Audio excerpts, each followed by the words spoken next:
Olá, bem-vindo à Bíblia Católica.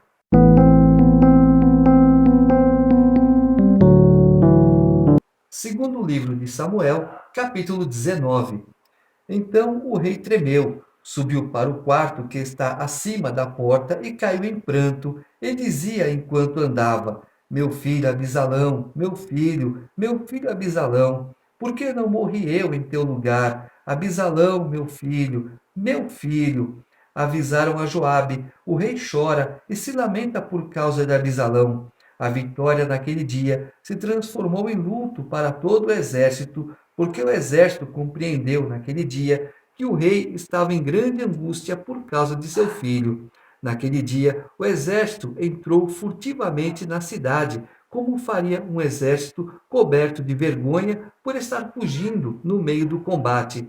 O rei tinha o rosto coberto e clamava em alta voz: Meu filho Abisalão, Abisalão, meu filho, meu filho. Joabe se aproximou do rei no interior da casa e lhe disse: Tu cobres hoje de vergonha o rosto de todos os teus servos que hoje salvaram a tua vida e dos teus filhos e das tuas filhas e das tuas mulheres e das tuas concubinas, porque amas os que te odeiam e odeias os que te amam, pois demonstraste hoje que chefes e servos nada são para ti, porque agora sei que, se Abisalão estivesse vivo e nós todos mortos hoje, tu acharias tudo muito bem. Vamos, rogo-te, sai e fala aos teus servos, porque eu juro por Yahvé, se tu não saíres, não haverá ninguém que passe contigo esta noite, e isso será para ti um mal maior do que todos os males que têm caído sobre ti desde a tua mocidade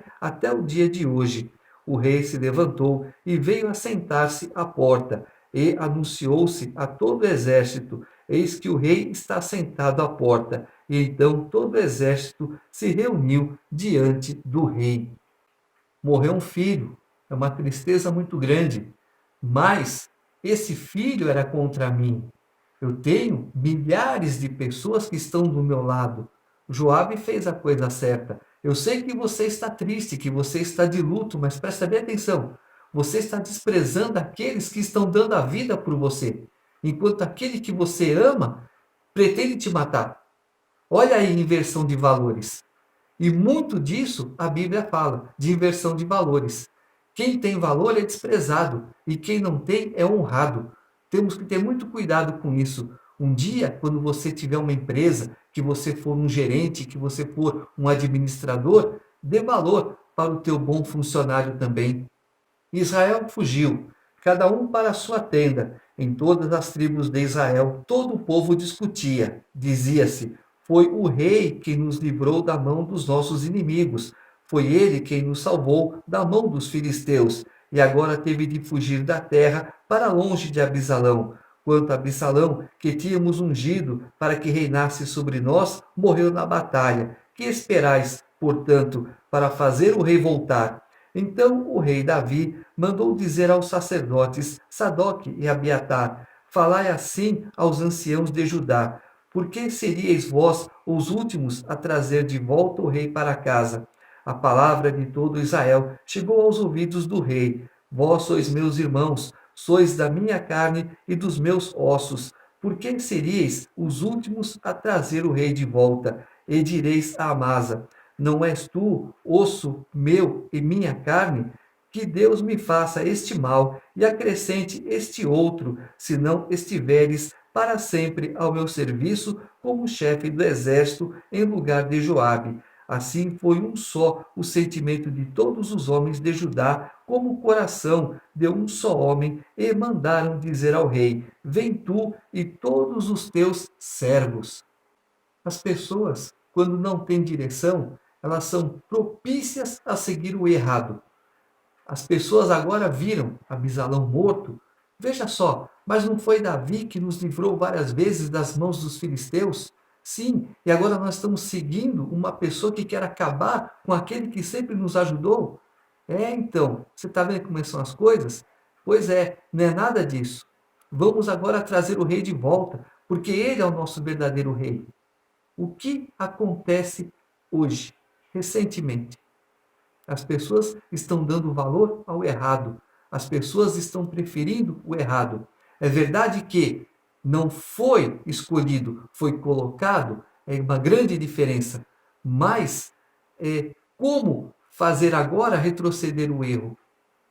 É difícil. Dá para fazer? Dá, mas é difícil e eu sempre falo, nas mãos de Deus é melhor. Cabe a nós orarmos e pedirmos a providência divina, porque ele sabe o que faz. Então o rei voltou e chegou até o Jordão. Judá tinha chegado a Gilgal para ir encontrar-se com o rei para ajudá-lo a atravessar o Jordão.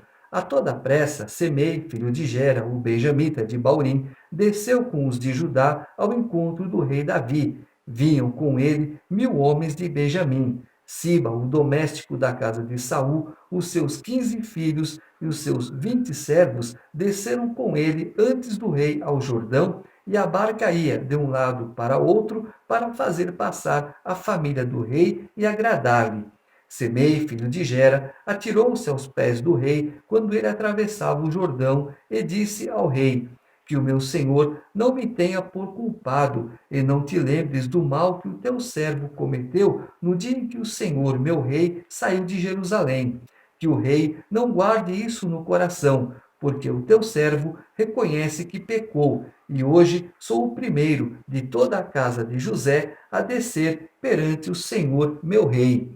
Abisai, filho de Sárvia, tomou então a palavra e disse: Não é certo que Semei merece a morte por ter amaldiçoado o ungido de Yahvé?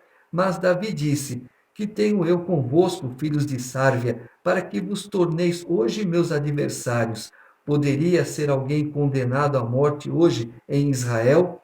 Não tenho hoje a garantia de que sou rei sobre Israel? O rei disse a Semei: Não morrerás. E o rei o jurou. Vamos guardar bem esse fato de Semei, porque não ficará assim.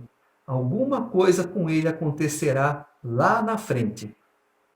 Mefibaal, filho de Saul, tinha também descido perante o rei. Não tinha lavado os pés, nem aparado o bigode, nem tinha lavado a sua roupa, desde o dia em que o rei tinha partido até o dia em que voltou em paz a Jerusalém.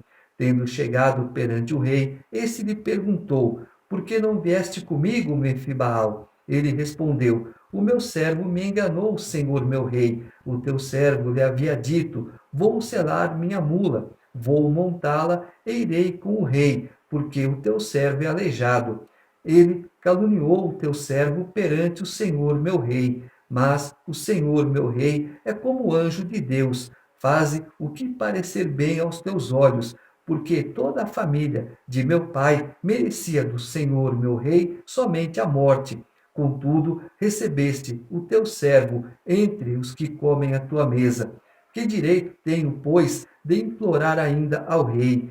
O rei disse: Por que continuar falando? Eu decido que tu e Siba repartais as terras. Mefibaal disse ao rei: Fique ele com tudo, pois o Senhor meu rei voltou em paz à sua casa. Quem diz a verdade? Vimos lá atrás que Mefibaal queria o reino para ele porque Ziba assim disse. Mas Mefibaal conta outra história para Davi. Não há testemunhas. Davi então fala o seguinte: Olha, metade do que é de Siba fica para você, tá certo? Divide. Não, meu rei, eu não quero nada. Pode ficar tudo para ele, pois a tua presença, o Senhor vindo, salvo da guerra, já é a minha alegria. Então, por estas palavras, eu deduzo que Mefibaal é inocente da acusação de Ziba. Berzelai, o galadita, tinha descido de Rogelim e acompanhado o rei até o Jordão, a fim de despedir-se dele no Jordão. Berzelai era muito idoso, tinha 80 anos. Havia ele, quando o rei passou por Manaim, acudido à manutenção do rei, porque era um homem muito rico. Disse, pois, o rei a Berzelai: Continua comigo, e eu cuidarei de ti junto de mim em Jerusalém. Mas Berzelai respondeu ao rei: Quantos anos me restam de vida para que suba com o rei a Jerusalém? Estou agora com 80 anos. Poderei distinguir o que é bom do que é mal? Sente este teu servo sabor no que come ou bebe? Poderei ainda ouvir a voz dos cantores e das cantoras, porque seria o teu servo agora um peso para o Senhor meu rei. O teu servo passaria o Jordão com o rei, mas por que me daria o rei tal recompensa? Permite ao teu servo que dali retorne. Morrerei na minha cidade, perto do túmulo do meu pai e da minha mãe. Mas aqui está o teu servo, Camaã. Fique ele com o Senhor meu rei, e faze com ele o que bem te aprouver. Disse o rei: Continue Camaã comigo então, e farei por ele o que te agradar, e tudo o que me pedires eu lhe farei por ti. Todo o povo passou o Jordão, e então o rei passou, beijou a Berzelai e o abençoou, e Berzelai voltou para a sua casa. Está bem, Berzelai, eu levo Camaã e faço por ele como se estivesse fazendo por você. Você agora tem seus últimos dias, seus últimos anos. Desfrute-os, fique em paz. Quanto a Camaã, eu cuido dele como se estivesse cuidando de você. Berzelai ficou em paz, espiritualmente, materialmente, ficou em paz nos últimos anos de vida dele. O rei prosseguiu em direção a Gilgal, e Camaã foi com ele, assim como todo o povo de Judá. Fizeram passar o rei e também a metade do povo de Israel. E eis que todos os homens de Israel vieram ter com o rei e lhe disseram: Por que os nossos irmãos, os homens de Judá, se apossaram de ti e fizeram passar o Jordão ao rei, à sua família e a todos os homens de Davi com ele? Então todos os homens de Judá responderam aos homens de Israel: É porque o rei é mais aparentado comigo. Por que te irritas por isso? Comemos nós a expensas do rei, ou nos trouxe ele alguma coisa? Responderam os homens de Israel aos homens de Judá: Eu tenho 10 partes sobre o rei, e mesmo sobre Davi tenho mais direitos que tu. Por que me desprezaste? E não fui eu o primeiro a promover a volta do meu rei, mas as palavras dos homens de Judá foram mais ofensivas do que as dos homens de Israel. Nós temos mais direitos ao rei do que você. O rei é nosso parente.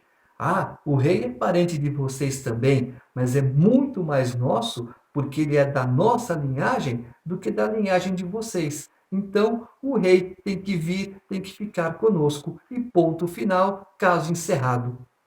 Capítulo 20. Ora, havia ali, por acaso, um vagabundo chamado Seba, filho de Bocre, benjamita. Ele tocou a trombeta e disse: Não temos parte com Davi, nenhuma herança com os filhos de Jessé, cada qual para suas tendas, ó Israel. Todos os homens de Israel abandonaram Davi e foram com Seba, filho de Bocre, mas os homens de Judá ficaram junto do seu rei, do Jordão até Jerusalém. Davi foi para o seu palácio em Jerusalém. O rei tomou as 10 concubinas que tinha deixado para guardar o palácio e as pôs em confinamento, provendo-lhes a manutenção, sem jamais delas se aproximar, e elas ficaram segregadas até o dia em que morreram como viúvas de um vivo. A palavra de Deus se cumpriu. Absalão possuiu as esposas do rei diante de todos. O rei volta, ele podia mandar matar as mulheres, mas ele não fez isso porque elas não tinham culpa de nada. Não, vocês não são culpadas. Apenas a palavra de Deus se cumpriu. Mas, já que é assim, vocês ficam no confinamento, do bom e do melhor para vocês, mas a minha presença vocês não têm mais. Então, foram viúvas de uma pessoa que não morreu. O rei disse a Amasa: Convoca-me os homens de Judá nos 3 dias, e quanto a ti, permanece aqui. Partiu Amasa para convocar Judá, mas demorou-se além do limite que lhe fora estabelecido. Então Davi disse a Abissai: Seba, filho de Bocre, é de hoje em diante mais perigoso para nós do que Absalão. Toma, pois, os servos do teu senhor e parte em sua perseguição. Caso contrário, ele poderia alcançar as cidades fortificadas e escapar da nossa vista. Atrás dele saíram os homens de Joabe, os cereteus, os feleteus e todos os homens valentes. Eles deixaram Jerusalém para perseguir Seba, filho de Bocre. Estavam perto da grande pedra que se acha em Gabaon, quando apareceu Amasa à frente deles. Ora, Joabe trajava sua roupa militar com um cinto de que pendia a espada na bainha, a qual saiu e caiu. Joabe perguntou a Amasa: Vais bem, meu irmão? E com a mão direita segurou a barba de Amasa para o beijar. Amasa não percebeu a espada que Joabe tinha na mão, e este lhe a cravou no abdômen, derramando-lhe as entranhas no chão. Não foi preciso dar-lhe um segundo golpe, e Amasa morreu. Joabe e seu irmão Abisai partiram em seguida, perseguindo Seba, filho de Bocre. Um dos moços de Joabe, parando perto de Amasa, disse: Quem é amigo de Joabe e é por Davi, siga a Joabe. Amasa jazia ali no meio do caminho, numa poça de sangue. Vendo que todos paravam, aquele moço tirou Amasa do caminho e o pôs no campo, e cobriu-lhe o corpo com um manto, porque ele observou que todos os que passavam perto dele se detinham. Depois que Amasa foi afastado para fora do caminho, todos iam passando sem parar, seguindo Joabe na perseguição de Seba, filho de Bocre.